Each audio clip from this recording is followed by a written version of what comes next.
우울증인 줄 알았는데 이 질환이었다. 고지능 성인 ADHD.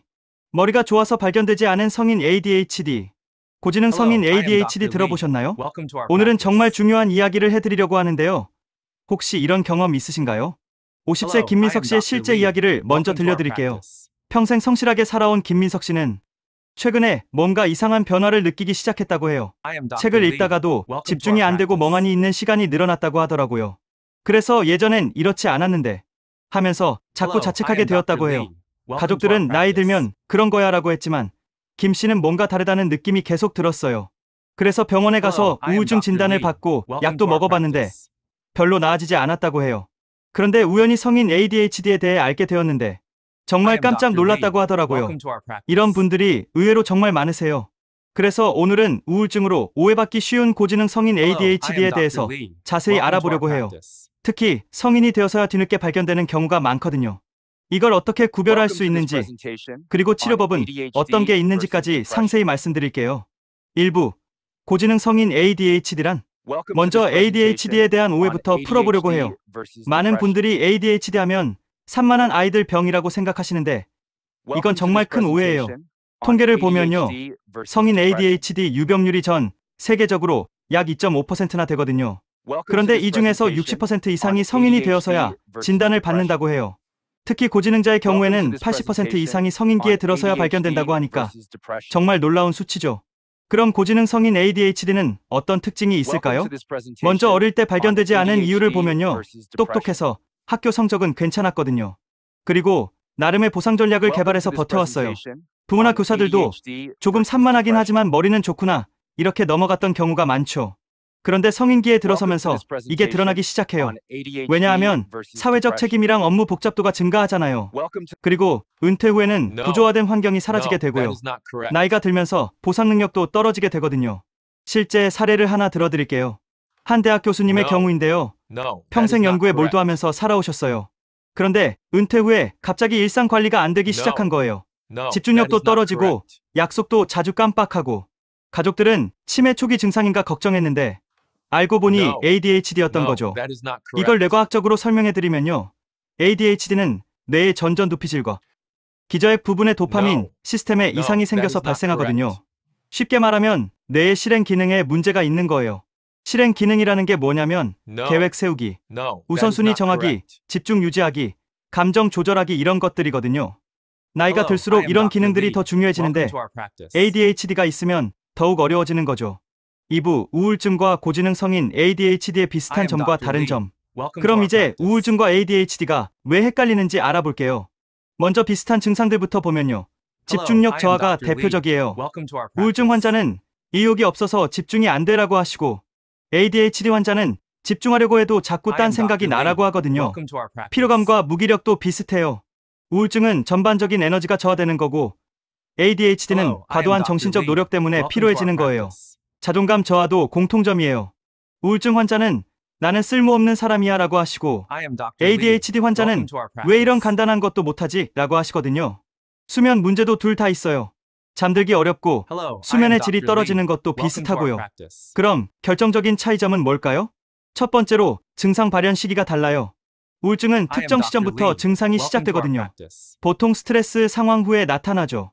반면에 ADHD는 어릴 때부터 지속된 패턴이에요.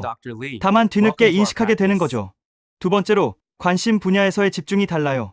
우울증 환자는 좋아하던 것에도 흥미를 잃어버려요. 그런데 ADHD 환자는 관심 있는 일에는 오히려 과도하게 몰입해요. 이걸 과집중이라고 하거든요. 실제로 한 분이 이렇게 말씀하시더라고요. 드라마는 10시간도 연달아 볼 수 있는데 집안일은 10분도 못하겠어요. 이게 바로 ADHD의 특징이에요. 세 번째로 감정 변화 패턴이 달라요. 우울증은 지속적으로 가라앉은 기분을 보이는데 ADHD는 감정 기복이 심하고 충동적으로 반응하거든요. 네 번째로 약물 반응도 달라요. 우울증은 항우울제에 반응하는데 ADHD는 항우울제만으로는 핵심 증상이 잘 개선되지 않아요. 그럼 스스로 체크해 볼 수 있는 포인트를 알려드릴게요. 이런 경험이 어릴 때부터 있었는지 생각해 보세요. 쉬운 일도 미루다가 마지막에 급하게 처리했나요? 중요한 약속이나 물건을 자주 깜빡했나요? 한 가지 일을 끝내기 전에 다른 일을 시작했나요? 가만히 앉아있기 어려웠나요? 손장난이나 발떨기 같은 걸 했나요? 다른 사람 말을 끝까지 듣기 어려웠나요? 이 중에서 3개 이상 해당되고 이런 패턴이 평생 지속되었다면 ADHD 가능성을 고려해 볼 필요가 있어요. 3부는 의학적 정보와 정확한 진단입니다. 이제 ADHD의 과학적 근거에 대해서 말씀드릴게요. 내 영상 연구 결과를 보면요. 전자두피질 크기가 일반인보다 3에서 5% 정도 작다고 나와 있어요. 그리고 도파민 수용체 밀도도 차이가 나고 뇌파 패턴도 특징적인 변화를 보이거든요. 유전적 요인도 있어요. 가족력이 있을 확률이 76%나 되고 특정 유전자 변이와도 연관성이 발견되었어요. 그럼 정확한 진단은 어떻게 받을까요? 1단계는 전문의 상담이에요. 정신건강의학과 전문의 진료를 받으셔야 하거든요. 아동기부터의 상세한 병력을 들어야 하고 가족이나 배우자의 관찰 내용도 중요해요. 2단계는 심리검사예요. CPT라고 하는 연속수행검사로 집중력과 충동성을 측정하고요. WCST라는 위스콘신 카드 분류검사로 실행 기능을 평가해요. 웩슬러 지능검사로는 인지 능력의 불균형을 확인하거든요. 3단계는 감별 진단이에요. 반드시 다른 질환과 구별해야 해요. 우울증, 불안장애, 갑상선 질환, 수면장애, 치매 초기 같은 것들과 구별해야 하거든요. 진단 기준을 보면요. DSMO라는 기준을 사용하는데 부주의 증상이 6개 이상 있어야 해요. 다만 17세 이상은 5개 되고요. 증상이 12세 이전부터 존재해야 하고 2가지 이상의 환경에서 장애가 발생해야 해요. 그리고 사회적, 직업적 기능에 현저한 영향을 줘야 하거든요. 여기서 중요한 건요. 인터넷 자가진단만으로는 절대 확진할 수 없다는 거예요.